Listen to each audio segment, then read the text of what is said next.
Hello बच्चों, हमारा जो पार्ट 2 है structure of atom class 9 science का वो हम कर रहे हैं। तो हमारा जो अब नेक्स्ट टॉपिक है, हमने लास्ट टॉपिक में न्यूट्रॉन्स के बारे में पढ़ा था। उसमें हम लोग अब पढ़ेंगे कि how are electrons distributed in different orbits. देखो, जो डिस्ट्रीब्यूशन है इलेक्ट्रॉन्स का, आपको मालूम है इलेक्ट्रॉन्स जो होते हैं, आपको बेसिक स्ट्रक्चर मालूम है।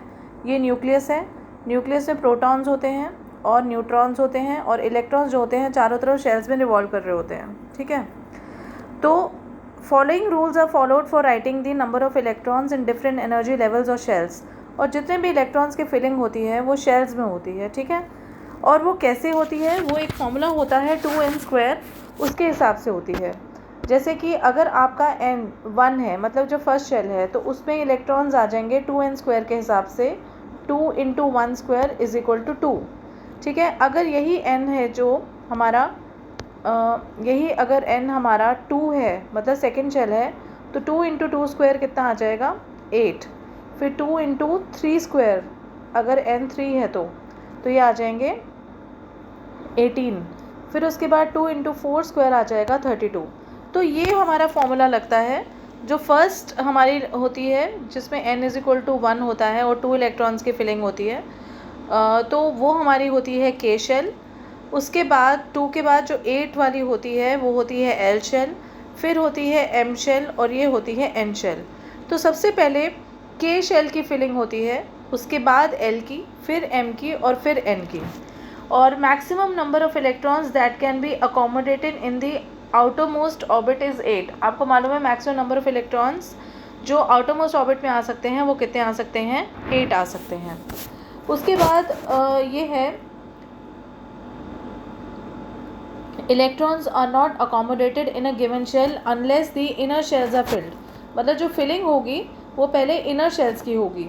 ठीक है, जैसे सपोज आपका सोडियम का आपका इलेक्ट्रॉनिक कॉन्फ़िगरेशन है 281, तो सबसे पहले इसकी फिलिंग होगी, फिर इसकी फिलिंग होगी, और फिर लास्ट में इसकी होगी।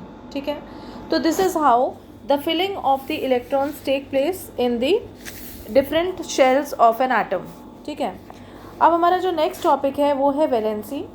वैलेंसी क्या होती है? वैलेंसी आपको पता है कि 2 तरह के बॉन्ड्स होते हैं। एक होता है इलेक्ट्रोवैलेंट बॉन्ड या आयनिक बॉन्ड, और एक होता है हमारा कोवैलेंट बॉन्ड। ठीक है, कोवैलेंट बॉन्ड में शेयरिंग ऑफ इलेक्ट्रॉन्स होती है। बता रही हूँ, वैसे ये 10th में है टॉपिक, लेकिन फिर भी थोड़ा बहुत बता रही हूँ इसमें।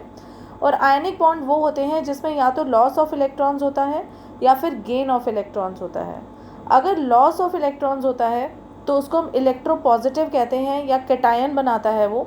अगर गेन ऑफ इलेक्ट्रॉन्स होता है तो वो इलेक्ट्रोनेगेटिव होता है और वो एनायन बनाता है। ठीक है, तो जो हमारी वैलेंसी होती है वो कितने हमारे इलेक्ट्रॉन्स जो हैं वो शेयर हुए हैं, या उनका लॉस हुआ है, या उनका गेन हुआ है, उसको हम उस एलिमेंट की क्या कहते हैं, वैलेंसी कहते हैं।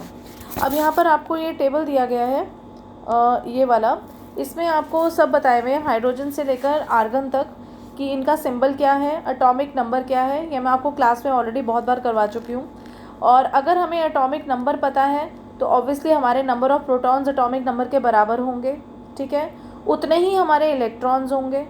ठीक, और हमारे जो न्यूट्रॉन्स होंगे वो उस पर डिपेंड करेगा कि एटॉमिक मास कितना है, और उसमें से हमने अगर एटॉमिक नंबर घटा दिया तो हमारे पास क्या आ जाएंगे, नंबर ऑफ़ न्यूट्रॉन्स आ जाएंगे। ठीक है, ये सब चीज़ें हम लोग क्लास में डिस्कस कर चुके हैं और बेसिक है ये।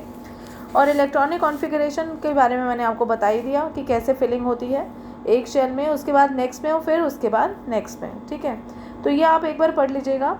और जो नोबल गैसेस होती हैं उनकी ज़ीरो ही होती हैं वैलेंसी, क्योंकि ना वहाँ पे गेन ऑफ इलेक्ट्रॉन्स होता है और ना वहाँ पे लॉस ऑफ इलेक्ट्रॉन्स होता है। तो देखा जाए तो combining capacity of the atoms of the elements, that is their tendency to react and form molecules with atoms of the same or different elements, was thus explained